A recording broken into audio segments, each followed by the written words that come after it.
오늘 말씀에서 하나님은 사람에게서 난 장자와 가축에게서 난 첫 태생의 수컷을 구별해서 하나님께 바치라고 말씀을 하고 계십니다. 그러면서 13절에서 나귀의 첫 새끼는 다 어린 양으로 대속할 것이요 그렇게 하지 아니하려면 그 목을 꺾을 것이며 내 아들 중 처음 난 자는 대속할지니라 라는 말씀을 해주십니다. 여기에서 부정한 짐승으로 분류되고 있는 나귀의 첫 새끼를 위해서 어린 양의 대속이 필요하다고 말씀을 합니다. 나귀의 첫 새끼가 부정함으로 그것을 하나님께 바치기 위해서는 어린 양의 피를 흘려야 하고 그 피값이 있을 때만 나귀의 첫 새끼가 하나님께 드려질 수 있다고 말씀하는 것입니다. 어린 양이 없이는 나귀의 첫 새끼는 하나님께 드려질 수가 없습니다. 꼭 어린 양이 있어야만 하는 것입니다. 이것이 대속입니다. 대신 죄를 속하기 위해서 피를 흘리는 것이죠. 이것은 예수님의 십자가 사건과 연결되어 있습니다. 모든 부정한 것들, 죄된 것은 어떤 한 매개체를 통한 속죄의 피가 필요한데 과거에는 그것이 어린 양의 피였습니다. 그리고 나서 온 인류의 죄값을 담당하기 위해서 어린 양처럼 대속의 피를 흘려주신 분이 예수님입니다. 예수님께서 십자가에서 피를 쏟으셨기 때문에 오늘날 나귀의 첫 새끼와 같은 부정한 우리가, 죄인된 우리가 하나님 앞에서 죄 용서받고 온전히 속량함을 받아 주 앞에 드려질 수 있게 된 것입니다. 그러니까 과거나 현재나 어린 양의 피가 필요하죠. 예수님은 대제사장이라 자기의 몸을 찢고 피를 쏟으사 단번에 완전한 제사를 드려서 온 인류가 죄 용서받을 수 있는 길 어린 양의 대속의 피를 쏟아내신 사건이 십자가 사건입니다. 그러니까 십자가를 온전히 만지고 경험하고 영적으로 체험하지 않은 사람은 하나님께 나아갈 수가 없습니다. 하나님께서 부정하다 말씀하시기에 그 앞에 설 수 없습니다. 모든 사람이 죄를 범하였음에 하나님의 영광에 이르지 못하더니 하나님 앞에서 부정한 나귀 새끼와 같아서 하나님 앞에 바쳐질 수가 없는 것이 인생의 죄된 모습입니다.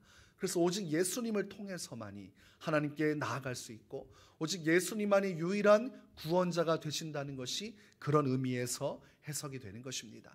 예수님의 피가 필요하다. 예수님의 피 없이는 누구도 주님을 만날 수가 없다. 부정할 수밖에 없다. 우리가 이렇게 이해하면 됩니다. 그래서 로마서 13장 14절에 이르기를 오직 주 예수 그리스도로 옷 입고 정욕을 위하여 육신의 일을 도모하지 말라. 이런 말씀을 합니다. 우리가 입어야 할 옷이 무엇이냐? 주 예수 그리스도로 옷을 입으라.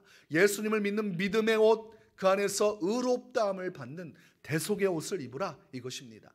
우리는 더럽고 추한 죄인이지만 예수님을 믿음을 통해서 그 십자가 피의 대속의 은혜를 누려서 우리는 의인이 됩니다. 그래서 의의 옷이라고 합니다. 우리는 죄인으로 추악하여 부정하나 예수님을 믿는 믿음 안에서 대속의 은혜를 입어서 그 의의 옷을 덧입게 됩니다. 그래서 하나님은 우리의 속 안에 있는 죄성과 죄됨을 아시지만 우리가 믿음을 통해서 입게 된 의의 옷을 통해서 우리를 거룩하다 말씀하는 것입니다. 너희는 거룩하다. 예수의 피가 너희를 거룩하게 하였다. 그러니까 이 의의 옷이 없는 자는 천국잔치에 참여할 수가 없어요. 천국잔치에 참여한다고 하다가 나중에 형제여 너는 혼인에 참여할 예복이 준비되어 있지 않으니 너는 떠나가라 하라는 그 말씀대로 하나님 앞에서 추방될 수밖에 없습니다. 그래서 신앙생활 한다고 할지라도 이 의의 옷을 입지 않은 사람은 천국에 갈 수가 없어요. 예수님을 믿는다고 신앙의 문턱을 왔다 갔다 해도 이 확실한 대속의 은혜, 십자가 피의 사건에 대한 믿음이 없으면 구원받을 수가 없습니다. 사도행전 13장 39절에 또 모세 율법으로 너희가 의롭다 하심을 얻지 못하던 모든 일에도 이 사람을 힘입어 믿는 자마다 의롭다 하심을 얻는 이것이라. 율법으로 의로움에 이르려고 했지만 부족했습니다. 야, 이렇게 하나님 말씀을 지키기가 어려운가? 그리고 우리 안에 있는 이 죄성을 어떻게 할 것인가?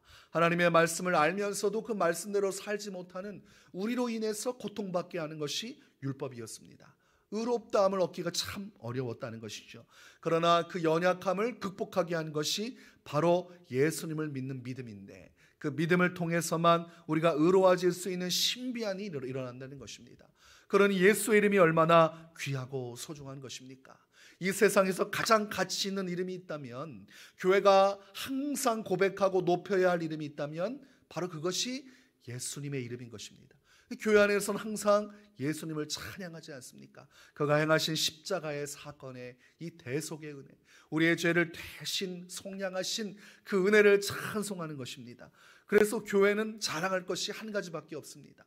예수님의 이름입니다. 또한 예수님의 십자가 복음입니다. 갈라디아서 6장 14절에 그러나 내게는 우리 주 예수 그리스도의 십자가 외에 결코 자랑할 것이 없으니 그리스도로 말미암아 세상이 나를 대하여 십자가에 못 박히고 내가 또한 세상에 대하여 그러하니라. 그 신앙의 관점이 예수님의 십자가를 통해 바라보게 되는 것입니다. 내가 무엇을 가장 중요하게 여기는가가 삶의 중심에 오게 되어 있습니다. 사도 바울의 신앙의 고백의 중심에는 십자가 사건이 있어요. 십자가를 통해 내가 세상을 바라보는 거예요. 이 십자가 속에서 나는 죽고 내가 그 십자가 사건을 통해서 그 믿음 안에서 세상을 살아가는 것입니다. 우리가 무슨 망원경을 통해서 멀리 있는 물체를 보고 또한 안경을 통해서 세상을 바라보듯이 이 십자가 사건을 통해 그 믿음을 통해서 내가 내 인생을 살아가는 것, 그것이 성도의 삶입니다. 그러니까 항상 예수님의 십자가를 말할 수밖에 없죠.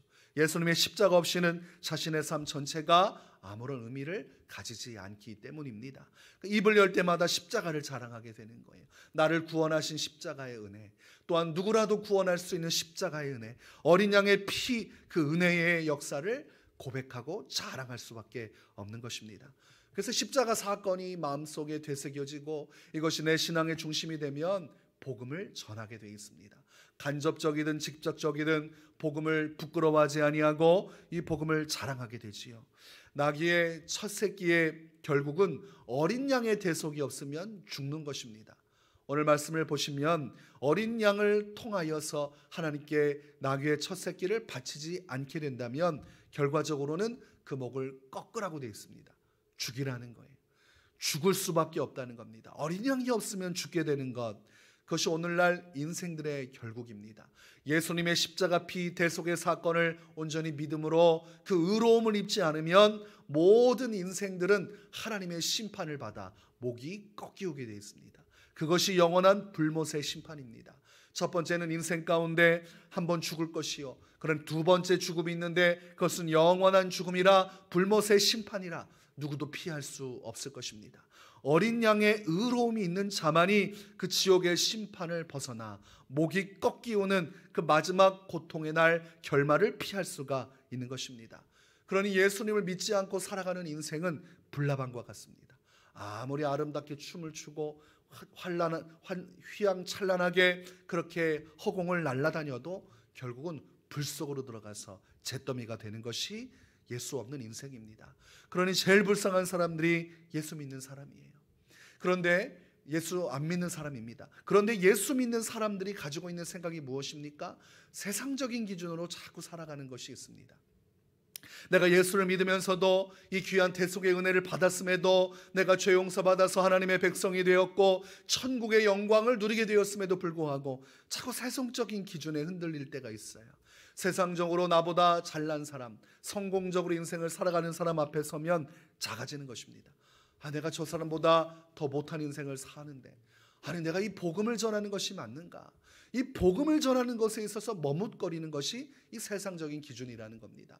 저 사람이 나보다 더 잘났고 뛰어난데 오히려 그 사람 앞에 서면 나는 초라한 존재인데, 초라한 사람이 더 휘황찬란한 영광 속에 사는 사람에게 복음을 전한다는 것이 말이 되는가? 이런 자괴감에 빠질 때가 있고 자존감이 떨어져서 복음을 전하지 못할 때가 있어요. 세상적인 기준에 의해서 이 복음의 자유를 누리지 못하는 것입니다. 이것은 확신이 부족한 것입니다. 대속의 가치를 모르기 때문에 그런 것입니다. 예수님께서 우리를 위해 주신 그 대속의 은혜, 그 깊이와 넓이가 얼마나 대단한 것인지, 우리가 얼마나 큰 은혜를 누리고 있는지 그 가치를 모르기 때문에 이 작은 세상의 기준에 흔들리는 것입니다. 예수님을 믿는 것, 믿음을 통해서 십자가 대속의 은혜를 입는 것은 금보다도 귀한 것입니다. 이 세상 그 어떤 가치보다 큰 것은 예수님을 믿는 믿음 안에서 영생을 누리는 것입니다. 영원한 생명을 얻는 것보다 더 귀한 것이 어디 있습니까?